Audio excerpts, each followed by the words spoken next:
Okay, so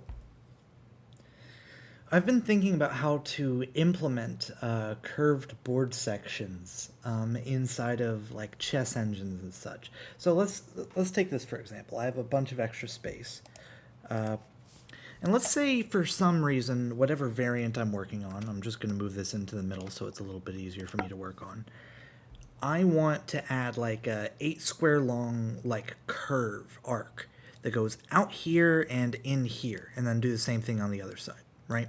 Just because I want to be fancy. I just want rooks. If you do like this thing and then the rook lift, I want them to be able to go out and around and back in. Now, how would you format that inside of a bitboard, for example, or some other representation of the boards and pieces? Well, the easiest way that I can think of and have thought of is actually to set up. Again, I said 8 squares. Let's make it 6 just so I have to click less. You set up virtual boards that just are the size and shape of that curved section. So whatever, goes out and then comes back in. And you make this square effectively be adjacent this way to this square.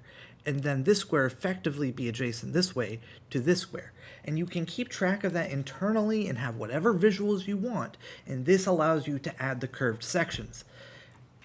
And this sounds super obvious once you start talking about it. You can have one over here. I mean, shit, you could put one here as well. Same type of idea. But this allows you to have it fully fleshed out what curved sections there are. And what it effectively does is it also treats weird cases like this is obviously diagonal this way, with this spot, right? Because we're still talking about this. And then diagonal this way with this spot. And then this square is this square. Like, effectively, what we've done is we've put it here, right? But because we can treat things that way, we don't have a lot of like odd questions that will come up.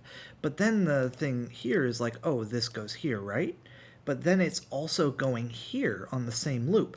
But you keep track of both things separately. So effectively on the board, you're keeping track of this whole strip for movements as two 6 wide strips, at least when you're thinking about it. Code wise, it wouldn't be that much.